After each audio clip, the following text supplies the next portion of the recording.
Welcome to our YouTube channel @tax।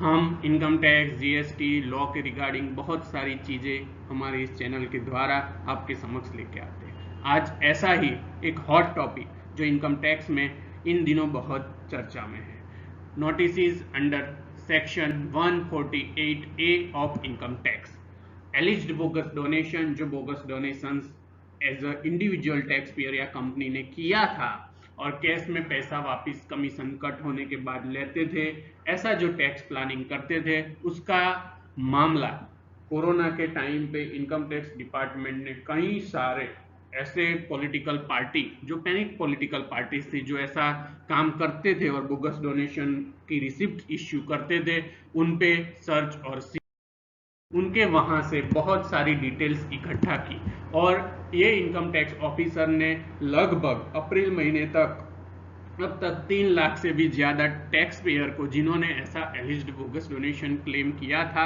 उनको notice issue की है।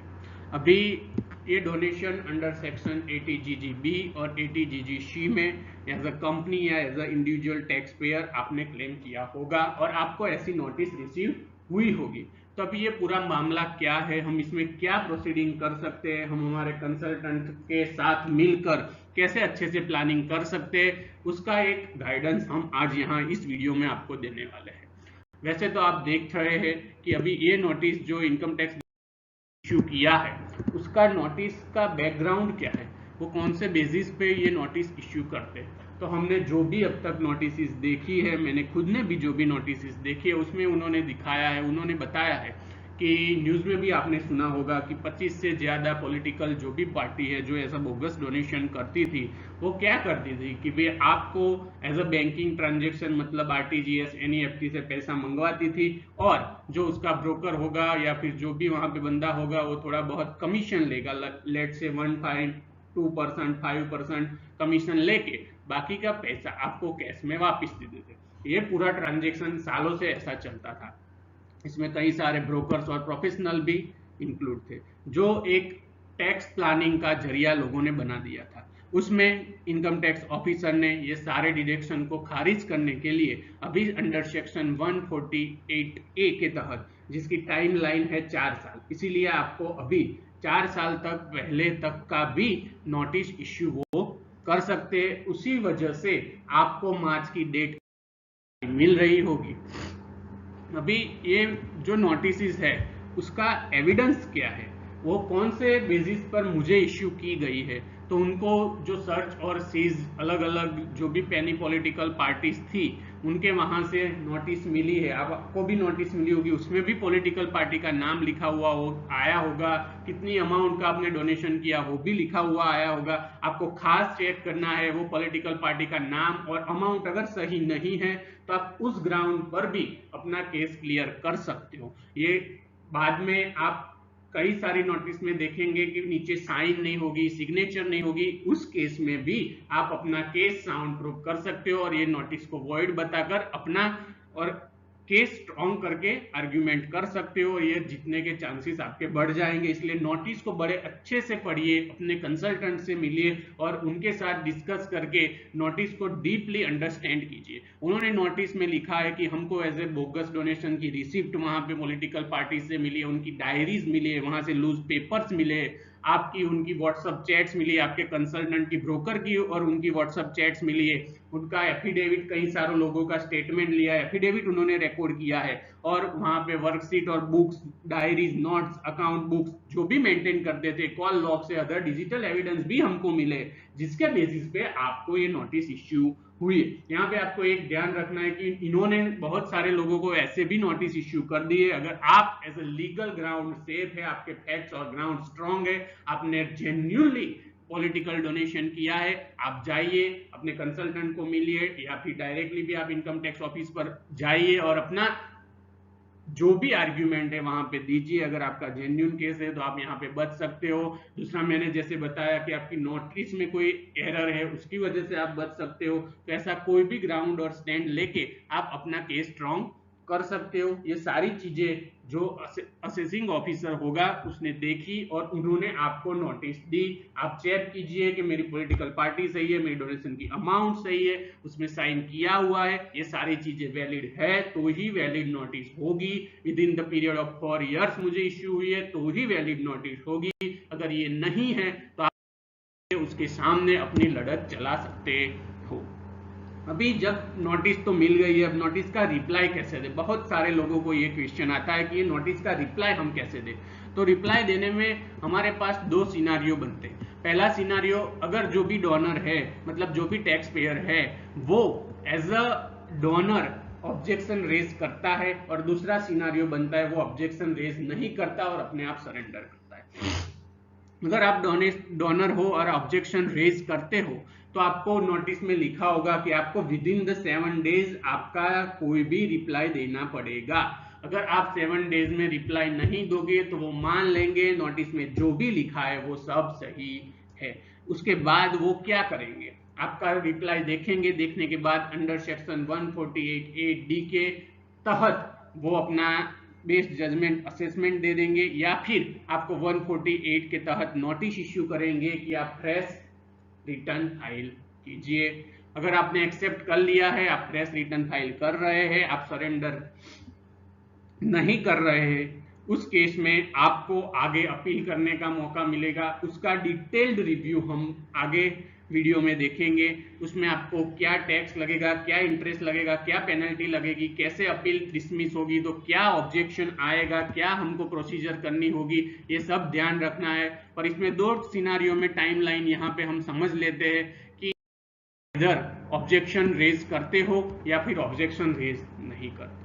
अगर आप ऑब्जेक्शन रेज नहीं करते हो तो आप विद इन 7 days जाएंगे, विद इन 30 days जो भी आपको नोटिस की रिसिप्ट डेट देखनी है, नोटिस में डेट है वहां से 30 days नहीं काउंट करने हैं। जिस दिन पर मुझे नोटिस सर्व हुई है वहां से मैं 30 days या 7 days की टाइमलाइन गिनूंगा, और वहां से मुझे अगर कोई ऑब्जेक्शन नहीं है तो मेरी टैक्स लायबिलिटी क्या होगी पहले ये समझ लेते हैं। अगर मैंने 2 लाख का डोनेशन कोई भी पॉलिटिकल XYZ पॉलिटिकल पार्टी को किया था, अभी वो इनकम टैक्स के मुताबिक वहां पे से डिटेल मिली है, मुझे नोटिस सर्व हुई है, मैंने मान लिया मैंने बोगस डोनेशन दिया है, तो मेरे पे टैक्स, अगर मेरा स्लैब में हम एज्यूम करते हैं 30% है तो 60,000 तो मेरा टैक्स उस पर बन गया। उसके बाद 4% सेस लगता है, मतलब 62,400 मुझे एज अ टैक्स लायबिलिटी वो 2 लाख पे आज की तारीख में भरनी मेरी जवाबदारी बनती है।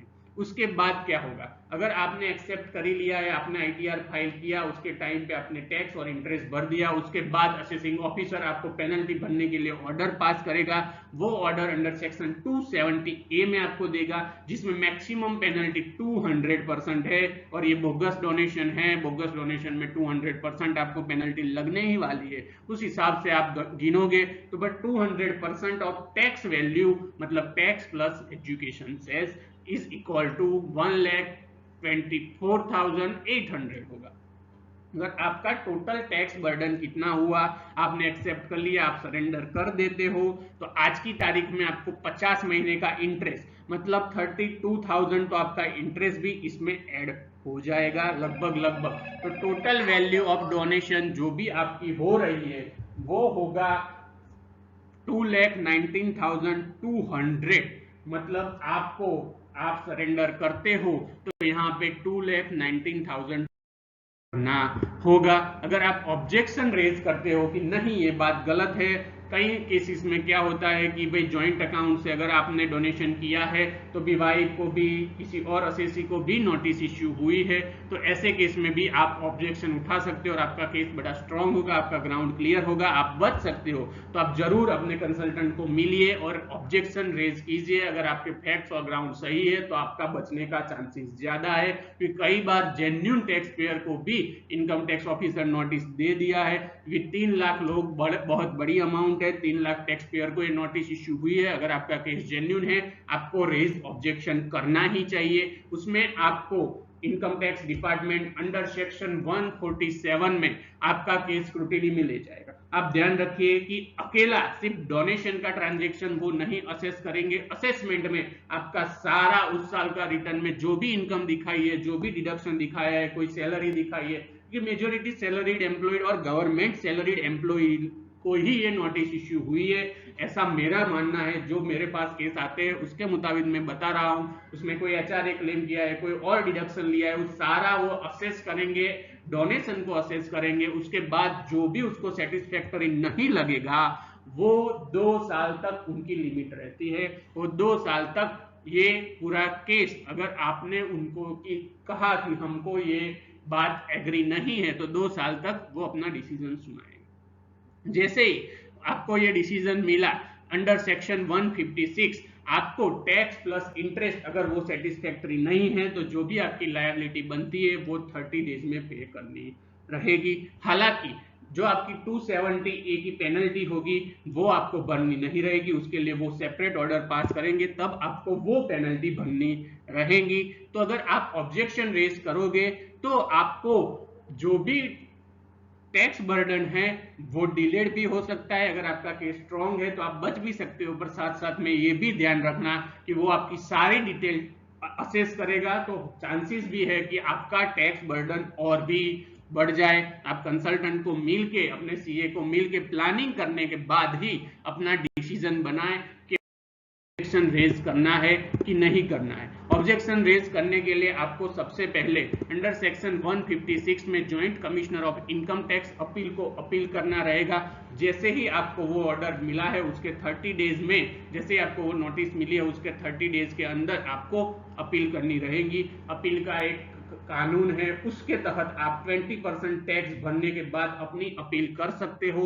उसमें आपका टैक्स प्लस इंटरेस्ट का 20% आप बताओगे और आप बोलोगे असेसिंग ऑफिसर को कि है मैंने हायर अथॉरिटी पर ऑलरेडी अपील फाइल किया है, सेम मैटर में अपील फाइल किया है, इसलिए मेरी पेनल्टी अभी आप नल एंड वॉइड करो, उस पे स्टे लाओ और मैं बाद में जो जजमेंट आएगा फिर पेनल्टी की बात करूंगा। शायद चांस है मेरा टैक्स जीरो भी हो जाए तो पेनल्टी की बात वहां पे आती नहीं है। Joint commissioner of income tax with in 1 year time period, जिस डेट पे आप अपील करते हो उसके 1 साल में चांसेस है कि आपका केस सॉल्व करेगा। यहाँ पे आप समझ लीजिए, तब तक आपका इंटरेस्ट चालू बर्डन और बढ़ता रहेगा।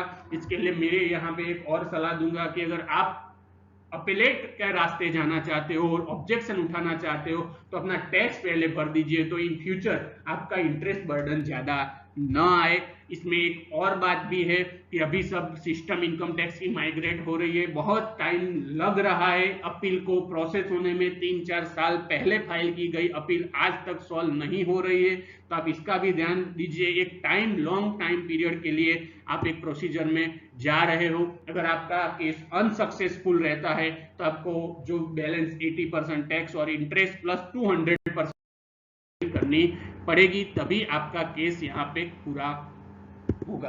अभी कई केसेस में हम देखते हैं कि ज्वाइंट कमिश्नर जनरली आपकी बात को ऐसे सिनारियो में एक्सेप्ट नहीं ही करेगा, तो आपको लास्ट एक रेमेडी रहती है, आप इनकम टैक्स अपीलेट ट्रिब्यूनल में जाइए। वहां पे ज्वाइंट कमिश्नर का जो भी ऑर्डर है उससे 60 डेज में आप वहां पे एज अ अपीलेट दाखिल कीजिए, अपनी अपील दाखिल कीजिए, अर्जी दाखिल कीजिए। उसके बाद आपका ऑर्डर 4 साल में होगा।